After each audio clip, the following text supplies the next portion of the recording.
Hey viewer, you want to see a magic trick? From this screen of green, I would pull it. Are you kidding me? I forgot I was green. Magic trick. All right. I like playing video games, but it's a lot harder to make them. You see this green screen? I'm using it because of budget constraints. This wall? I'm on crunch time and couldn't texture it. This frame rate? That's no aesthetic, that's convenience. These are just a few of the technical challenges game developers regularly deal with on top of actually, making the freaking game to begin with. Funk that. The truth is, I like my cushy job of telling you to play someone else's game without extending myself beyond a little visual eye candy and the occasional 6-syllable adjective. Circumlocutory. In fact, that title you read was actually a lie. The video was called Games I Would Make If I Knew How, and they were easy to make and it was profitable, and I actually wanted to make games in the first place. In Avatar, there's this sport called pro bending. The goal is to push your opponents back off their side of the arena using whatever element you're genetically predisposed to bending. Think dodgeball, but the game only ends once you're knocked off stage.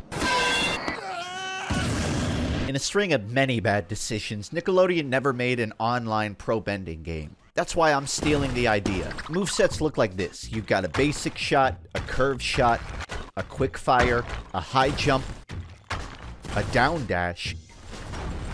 You've got a temporary wall with 2 orientations, horizontal dashes, and, of course, a recovery move. The general feel of movement would resemble the Source engine because I figure if the 2 best video games already invented the wheel once, there's not much point in making myself an octagon. Coming up with ideas is fun up until the point some really annoying questions start popping up. How do elements differ from each other? Are there multiple game modes? Is this Ricochet? This sounds like Ricochet. No! It's not Ricochet! Shut up! I like to think each element would fill a different niche. Earth would be defensive and slower but hard-hitting. Water would be rapid fire and well-rounded. Fire would be high damage and great for targeting. Air would be low damage but high mobility and knockback. In TF2 Dodgeball, there's this mechanic called spiking the rocket. I'd love to give curve shots this quirk where different angles have different effects. I've written a document about this stuff but still have no experience with the harder technical questions of development. How does one design a server infrastructure or an anti-cheat or balance around team size? My knowledge of back-end development is whatever blueprints for wall running I can find on YouTube. If I'm lucky, it will actually work after I copy it. One game mode I think would be cool is a 3-lane control point map where you're trying to cap your side while denying the enemies theirs. One lane is a central point where you duke it out Final Destination style. MOBAs, Smash Bros, Source games. If you think this sounds like a metaphorical soy sauce birthday cake, you'd be right. But it's my birthday. My favorite JRPGs never let you autopilot on combat. All-Star Saga, Paper Mario, RPG, gotta time your button presses to the attacks. Chrono Trigger, it's got this whole directionality thing going on. Some attacks are only effective if enemies are in a line or clumped up. Undertale, yeah, I f***ing said it. It's a bullet hell inside of a JRPG. It's inherently interactive. This got me wondering why there's no video games about improving melodies over the soundtrack. This leads to my next idea.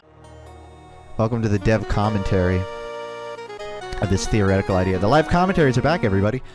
So, you're playing the instruments in real time. This ain't no Guitar Hero shit. It's full 88 keys. There's no way latency would fuck this idea so far sideways it's technologically impossible. I figure every gamer is a musician, right? They're pretty good at the keys, I hear.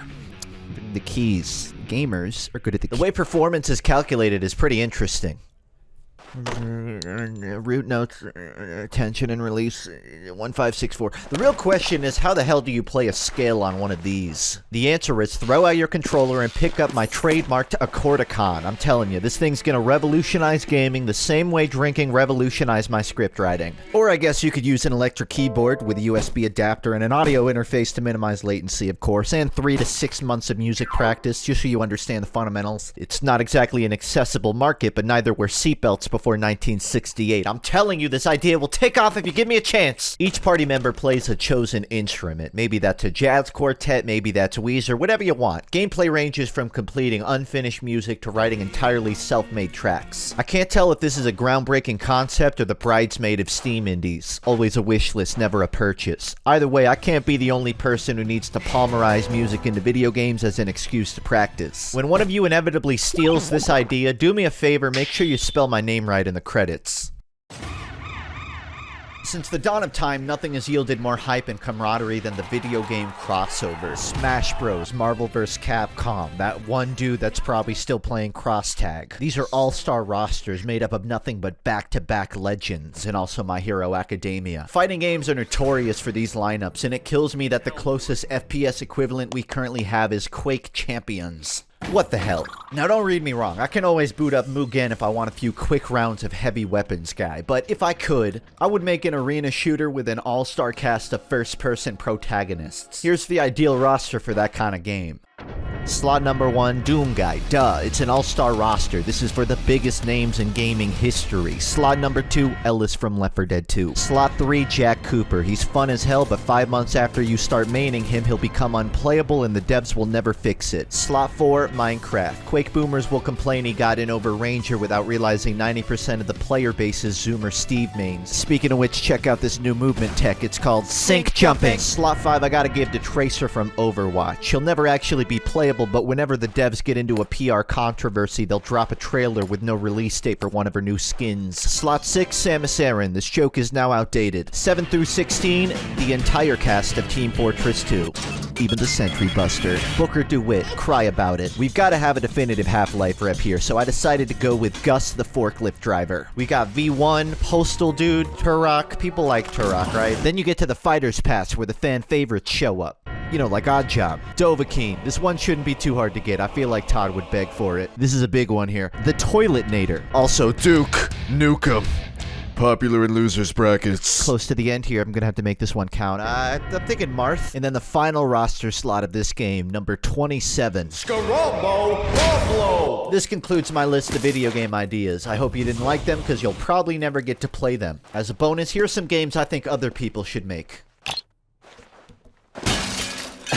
A medieval skateboarding RPG called The Skateboard. The Knuckles stages of Sonic Adventure 2, but that's it. That's the whole game. More asymmetric multiplayers. I really like these games where one player is stupidly overpowered and everyone else has to team up to kill them. Let's see what else. Metal Gear Rising 2. I would just give it a sequel already. Outro Simulator. Wait. I didn't think that through. That's not... Alright, fuck it.